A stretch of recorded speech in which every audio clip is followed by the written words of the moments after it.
नमस्कार, मैं नियाज खान और आप देख रहे हैं न्यूज एक्सप्रेस। अमेरिका और ईरान के बीच युद्ध अब खत्म हो चुका है। अमेरिका ईरान के सामने घुटने टेक चुका है। अमेरिका के सारे हथियार, मिसाइलों के गोदाम अब खत्म होने लगे हैं और अकाल पड़ने लगा है। इस तरीके की बातें सोशल मीडिया पर कही जा रही हैं, इस तरीके के दावे किए जा रहे हैं और इन तमाम दावों के पीछे कुछ अहम वजह भी बताई जा रही है। अब आपको पता है कि अमेरिका और ईरान के बीच का ये युद्ध बहुत ही लंबे समय से चल रहा है।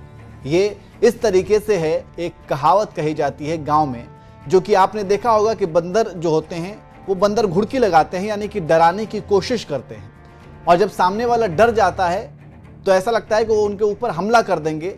लेकिन वही इंसान अगर निडर होकर के खड़ा हो जाए तो फिर वो भाग जाते हैं, तो उसे बंदर घुड़की कहते हैं। कुछ ऐसा ही पूरे अमेरिका और ईरान के बीच जो युद्ध चल रहा है, ये अमेरिका की तरफ से देखा जा रहा है।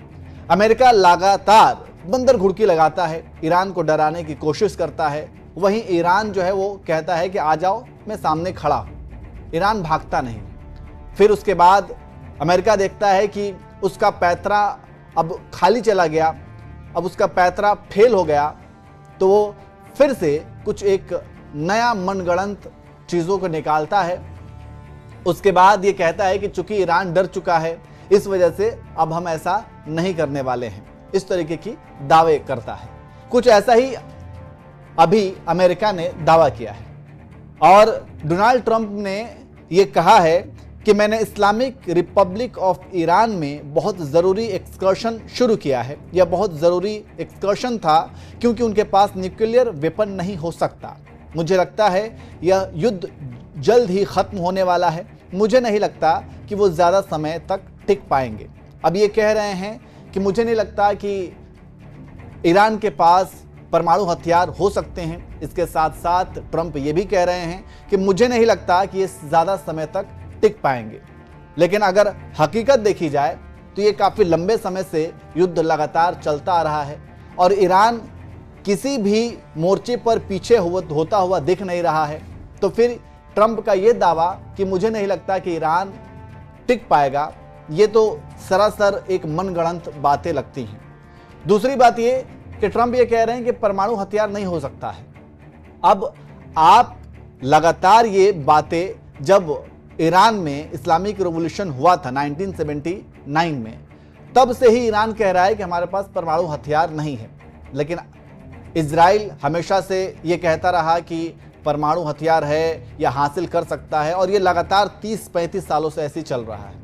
और अब तक ईरान ने वो परमाणु हथियार हासिल नहीं किया, और उसी को आधार बना करके इजराइल और अमेरिका ने हमला किया और B-2 बॉम्बर से उन्होंने हमला किया और फिर ये दावा किया कि उसका जो एनरिच्ड यूरेनियम है वो अब बर्बाद हो चुका है।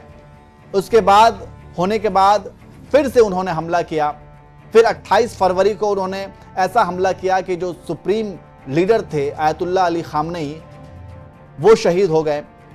तो ये तमाम बातें ईरान की तरफ, अमेरिका की तरफ से कही जाती हैं और फिर ये कह दिया जाता है कि ईरान जो है घुटने टेक चुका है, ईरान के पास ऐसा नहीं हो सकता है। तो फिर आप किस बुनियाद पे या फिर क्यों लड़ रहे हैं? अब तो ऐसा कहा जा रहा है, जो कि एक्सपर्ट हैं, जो जियोपॉलिटिक्स पर नज़र रखते हैं, उनका ये कहना है कि स्ट्रेट ऑफ हॉर्मूज जो है वो अमेरिका के लिए गले की हड्डी बन चुका है और वो लगातार चाह रहा है कि ना ही उस हड्डी को वो निगल पा रहा है, ना ही वो उगल पा रहा है।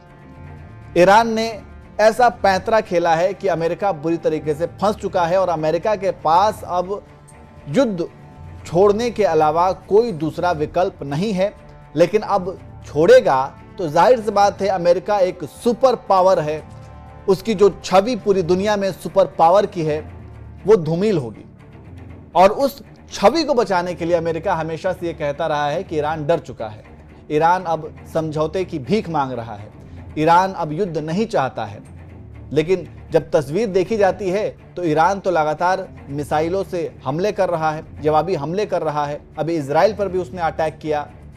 अमेरिकी जितने भी सैन्य ठिकाने हैं खाड़ी देश में, उन सब पे अटैक किया। तो आप फिर किस बुनियाद पे ये कह रहे हैं कि ईरान जो है वो डर चुका है?